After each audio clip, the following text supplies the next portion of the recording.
All right. Good morning, good evening, good afternoon, my beautiful people. Thank you guys for tuning back in. As you guys could read by the title, today we're going to be actually discussing one of my favorite vinyls that I got recently, which is Brent Faiyaz Wasteland. I actually been unboxing like a few of his recently, and this one is a little 2 LP thing that I got from his actual store. And what I really enjoy about him is that he's an independent artist and he's a curator. Like most of the sounds that we listen to from him, excuse me about the flash and stuff, there might be a little bit of glare for the vinyl.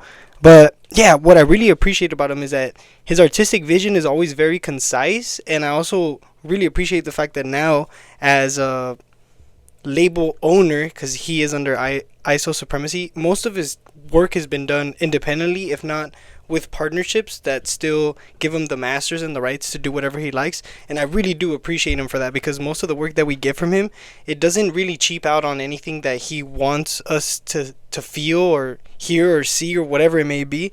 And I think a lot of people confuse, and even he states that a lot of people confuse his music output as like being like toxic masculinity. However, it's just him exploring like certain things that I think he's done, whether he likes it or not, that he's done, that makes him who he is.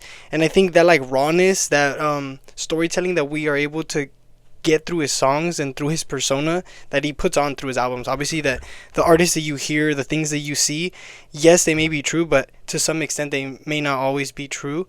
So I thought it was very, very true to him that he's able to like encapsulate whatever he wants and he feels in that specific moment without any like bartering or talking back and forth with the label, because sometimes they want you to do specific numbers, they want you to do specific things, output this single even if that's not the one that you want.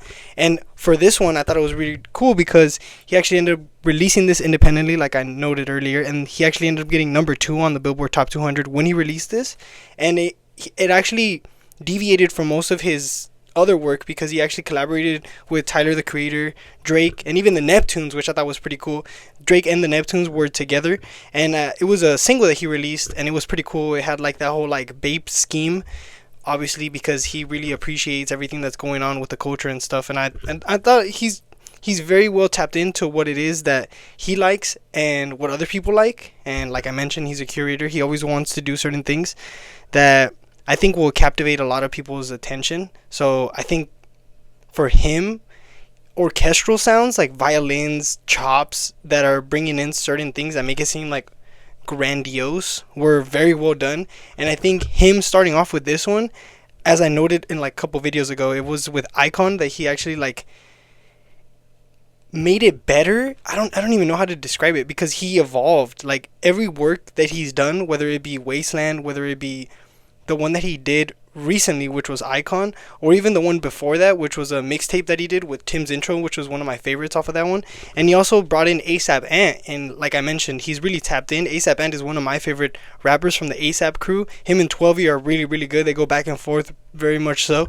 So I thought it was cool because I don't really see a lot of mainstream artists listening to Ant or even the ASAP crew, and I thought for him to be included into that tape and it to be very well done. Like I mentioned, Tim's Intro is one of my favorites, but I thought the track with ASAP Ant on that specific tape was awesome. And we even saw the inclusion of Tommy Richmond, and I thought with the inclusion of Tommy Richmond, him being so young, and what we then got with Million Dollar Baby was amazing. So I thought it was very cool. I'm going to go more in depth about this specific album, but I just wanted to get on here, tell you guys that I got it. It's very, very well done.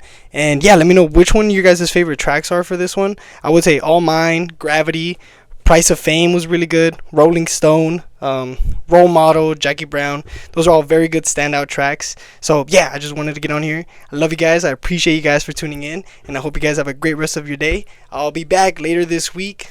My apologies, school, work, and everything has been getting in my way. But I love you guys, and I hope you guys take care. Love you guys. Deuces.